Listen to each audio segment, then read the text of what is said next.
Hello everyone, recipe by সৃষ্টিতে আমি সৃষ্টি আপনাদের সকলকে স্বাগতম। আপনারা সবাই কেমন আছেন? আশা করি অনেক ভালো আছেন।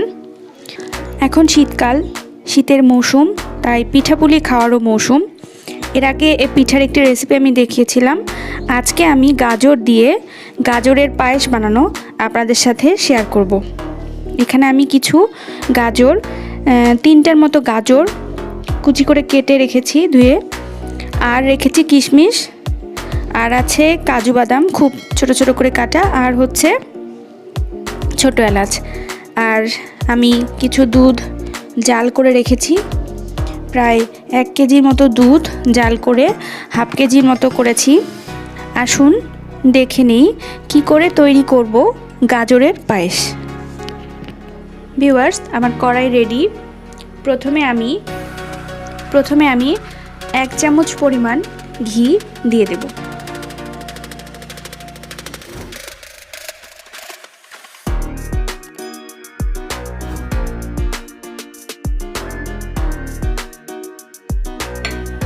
ঘিটা গলে গেছে। এবার আমি এখানে যে গাজরগুলো রেখেছিলাম সেই গাজর দিয়ে দেব।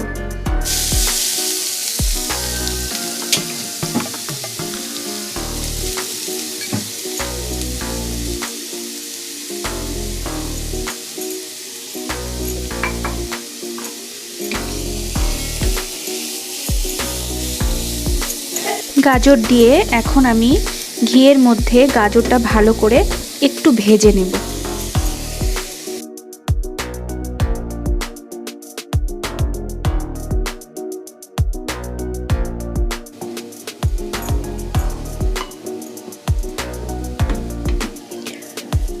গাজরগুলো প্রায় হালকা হালকা ভাজা হয়ে গেছে, আমি ঘি দিয়ে ভেজে নিয়েছি।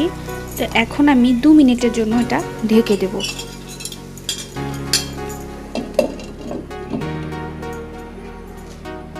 দুই মিনিট পর আমি ঢাকনা এখন তুলে ফেলবো।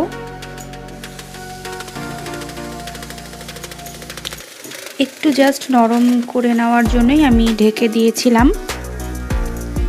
ঠিক আছে, এখন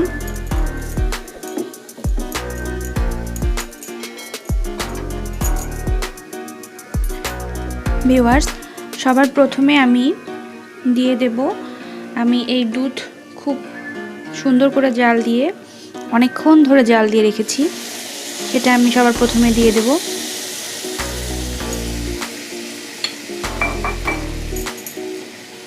দুধটাকে অনেকক্ষণ ধরে জাল দিয়ে ঘন করে নিলে সেই দুধ দিয়ে আপনি যে কোনো জিনিসই বানান না কেন অনেক বেশি টেস্টি হয়। এটা আমি বেশি পাতলা করব না, একটু মাখা মাখা রাখবো। এরপরে আমি দিয়ে দেব ছোট এলাচ। আমি গোটা ছোট এলাচগুলো চুলে চুলে দিয়ে দেব। আমি 4-5টার মতো, 4 থেকে 5টা ছোট এলাচ যথেষ্ট। ছোট এলাচটা সেন্টের জন্যই ব্যবহার করা হয়, একটা মিষ্টি সেন্ট পাওয়া যায়। এরপরে আমি দিয়ে দেব কিশমিশ। যেহেতু কিশমিশগুলো আমি আগে জলে ভিজিয়ে রাখিনি, এখানে দেব জন্যে একবারেই দুধের সাথে গেলেই এটা বেশ ফুলে উঠবে। আর দিয়ে দেব স্বাদের জন্য কাজু বাদাম। ভিউয়ার্স, খুব মজাদার একটা রেসিপি। ভিডিওটি ভালো লাগলে অবশ্যই একটি লাইক দেবেন, কমেন্ট করে আপনার মতামত জানাবেন, আর অবশ্যই পারলে শেয়ার করে দেবেন। আপনারা যারা আমার চ্যানেলটিতে সাবস্ক্রাইব করেছেন তাদেরকে অসংখ্য ধন্যবাদ, আর যারা এখনও সাবস্ক্রাইব করেননি তারা প্লিজ প্লিজ প্লিজ আমার চ্যানেলটিতে সাবস্ক্রাইব করে দিন। আমি চেষ্টা করি মজার মজার ভিডিও শেয়ার করতে। মোটামুটি হয়ে এসেছে। আমি এখন, যেহেতু এখনই কিশমিশ আর বাদাম দিলাম, এখন আমি খুব মৃদু আঁচে আমি একটু, এটা রান্না হবে, আমি এখন একটু ঢেকে দেব।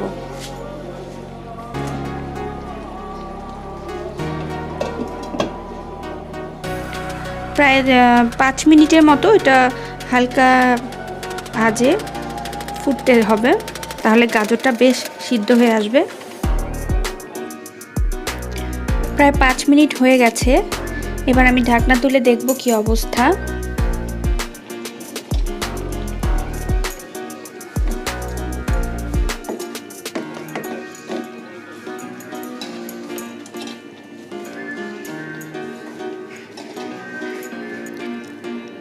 পাঁচ মিনিট প্রায় হয়ে গেছে। এবার আমি ঢাকনাটা তুলে ফেলবো।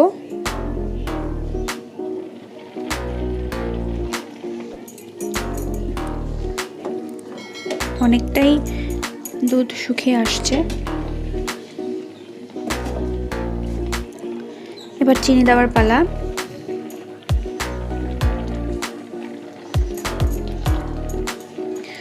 আমি প্রথমে যখন রেসিপিটি বানানোর কথা বলছিলাম তখন আমি চিনির কথা বলিনি, কারণ তখন আমার চিনির কথা একদমই মনে ছিল না। পরে মনে হলো আমি তো চিনি দেব, কিন্তু চিনির কথা তো বললাম না। তো আপনারা হয়তো মনে করছিলেন যে আমি চিনি ছাড়াই করব কিনা। না, আমি চিনি ছাড়া করব না, আমি চিনি দিয়েই করব।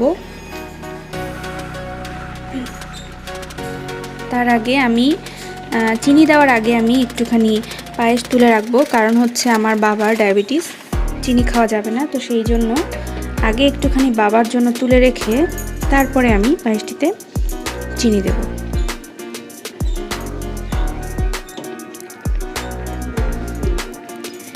যে কোনো মিষ্টি জিনিস বানালেই আমি এই কাজটা করি, বাবার জন্য চিনি বা গুড় দেওয়ার আগে তুলে রাখি, তারপরে চিনি বা গুড় দিই।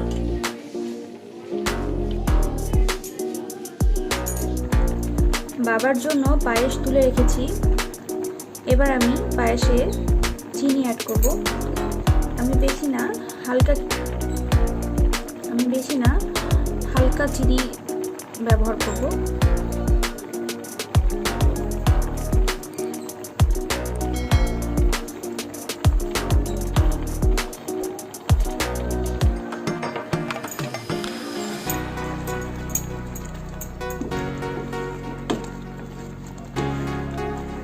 এবার আমি এটা 2-3 মিনিটের জন্য ঢেকে দেব। তারপরে কিন্তু আমার পায়েস রেডি। ভিউয়ার্স, তৈরি হয়ে গেছে আমার গাজরের পায়েস। অনেক মিষ্টি একটা লুক হয়েছে। আপনারা ভিডিওটি সম্পূর্ণ দেখবেন। ভিডিওটি ভালো লাগলে একটি লাইক দেবেন, কমেন্ট করবেন, শেয়ার করবেন। যারা আমার চ্যানেলে সাবস্ক্রাইব করেছেন তাদেরকে অসংখ্য ধন্যবাদ, আর যারা এখনও করেননি তারা প্লিজ সাবস্ক্রাইব করে দিন। আমি তো এভাবেই গাজরের পায়েস তৈরি করি। আপনারা কিভাবে করেন সেটা আমাকে কমেন্টে জানাবেন, আমি খুব খুশি হব। সবাইকে ধন্যবাদ ভিডিওটি দেখার জন্য। আবার দেখা হবে আগামী কোনো রেসিপিতে। ততক্ষণ পর্যন্ত সবাই ভালো থাকবেন, সুস্থ থাকবেন। ধন্যবাদ।